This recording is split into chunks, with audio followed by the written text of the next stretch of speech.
I wake up early. The sky is soft and blue. Today. A perfect day, I hope. I drive to the trailhead in the quiet morning light. Mount Washington stands tall before me. It is in New Hampshire, a beacon in the White Mountains. This peak is the highest in the entire northeast of the United States. Many people know its name. They know it for its beauty. They also know it for its danger. The mountain can be calm one moment. It can be incredibly wild the next. I am one of them today. My plan is simple. I will follow the trail from the base all the way to the summit. It is a journey of respect. The mountain has a powerful reputation. It's known as having some of the world's worst weather. Winds faster than a hurricane. Temperatures that drop in an instant. This is not a simple walk in the park. I start on the amzn.to ravine trail. The path is clear and well-trodden. A canopy of tall trees provides shade. The forest floor is a tapestry of green moss, fallen leaves, and damp soil. I smell the rich, earthy scent of pine needles and wet ground. Small birds sing in the branches above, their calls echoing through the quiet woods. The trail begins with a gentle incline, but it quickly starts to climb. My legs feel the effort immediately. I settle into a slow, steady rhythm.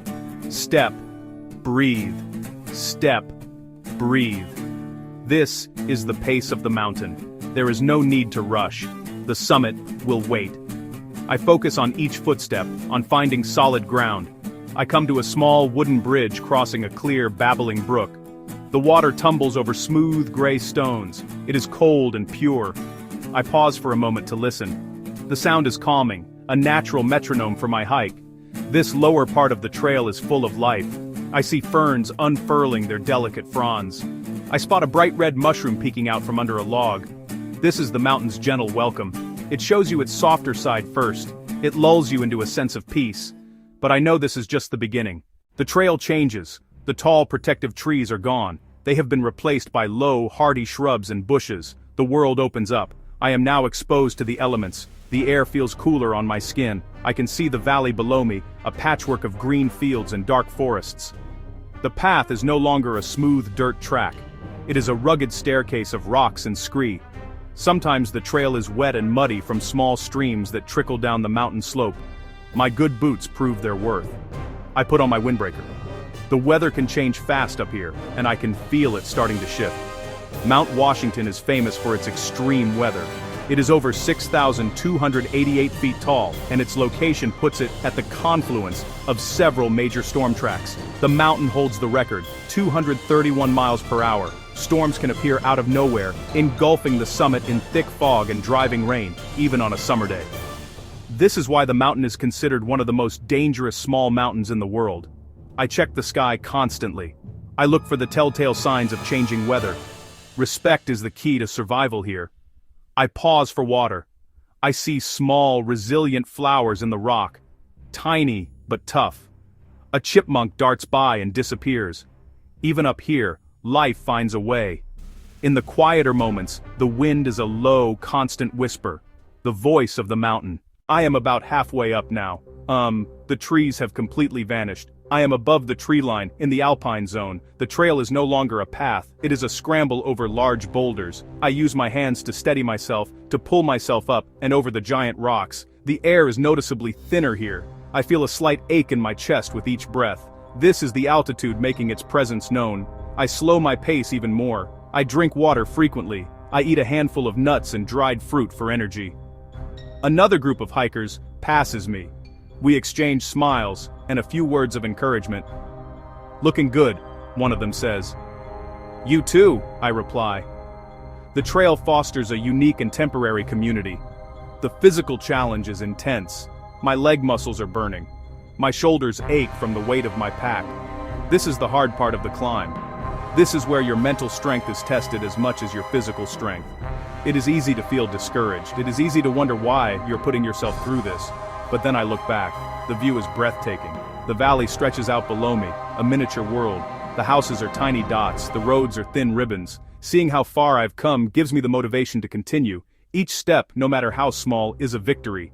There are signs along the trail, not just signs pointing the way, but signs that warn of the dangers. Stop. The area ahead has the worst weather in America. Many have died from exposure, even in summer. Turn back now if the weather is bad. These signs are not here to scare you, they are here to save you. I check the sky again. A few clouds are gathering in the west, but the sun is still shining.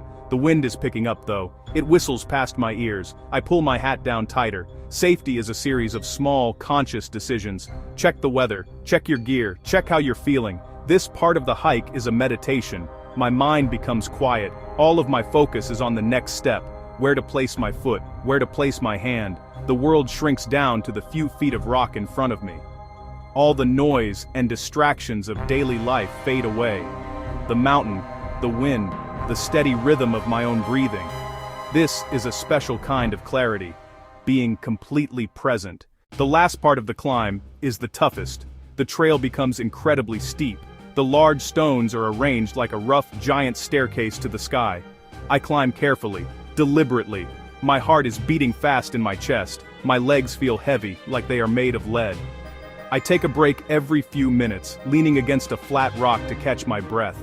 I look back at the trail I have already conquered. It snakes down the mountain. The valley looks so small and distant now. I am in a different world up here. A world of rock, sky. A sudden, powerful gust of wind shoves me sideways. I brace myself against a boulder. I pull my hat down firmly over my ears. A single cloud moves in front of the sun, and the light dims instantly. The temperature seems to drop several degrees. It is a potent reminder of how quickly conditions can change on this mountain. I keep moving forward. I keep my eyes on the trail. I keep checking my map. Cairns, small piles of rocks, left by other hikers. These simple safety checks are not optional. They are your lifeline. I can see the summit now, or at least, I can see the buildings on the summit. The old observatory, the visitor center, the top of the cog railway. They look small and distant, like a mirage, but seeing them gives me a new surge of energy. The end is in sight. I push through the fatigue. I focus on the goal. One more step, and then one more. The sound of the wind is louder now, a constant roar. I can feel the raw power of the mountain all around me.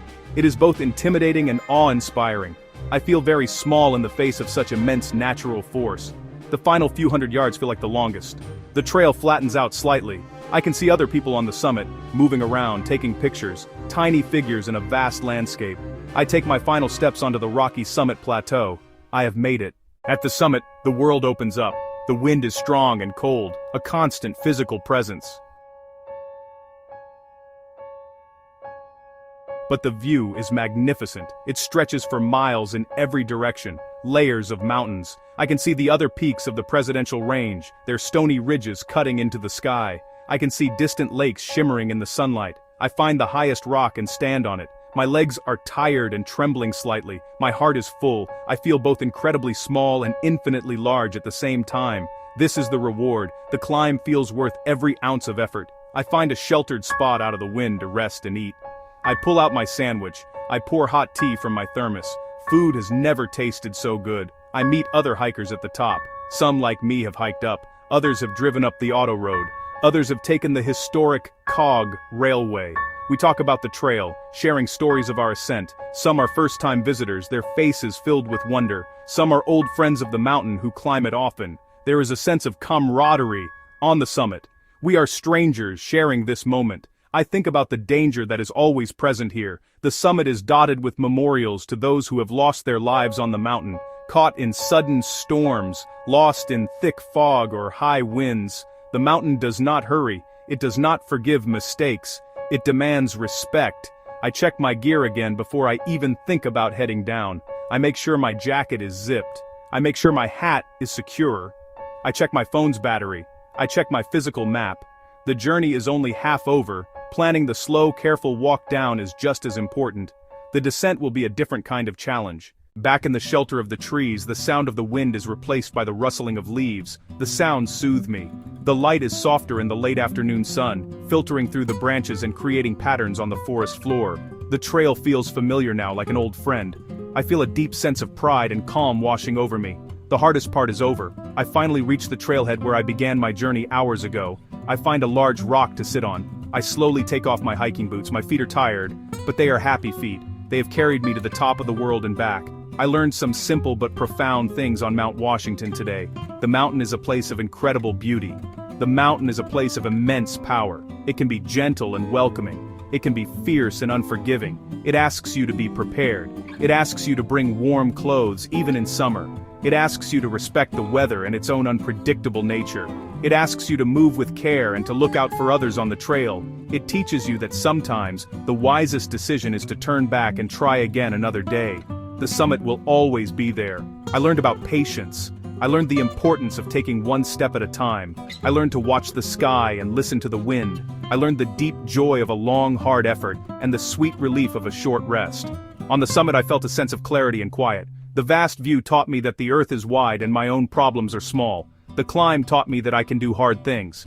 I can face challenges when I prepare myself. I can face challenges when I move with care. I can face challenges when I am willing to be humbled. I keep the memory of this day in my pocket, like a small, smooth stone. I can touch it whenever I need a reminder of my own strength and resilience. The mountain taught me one final, lasting lesson. Respect the power of nature. Move slowly, be prepared, be kind to the land, be kind to the other people you meet along the way. If you do these things, you will find the joy of a true summit. Not just the one made of rock and ice, but the one you build inside yourself. That is a peak you can carry with you, wherever you go.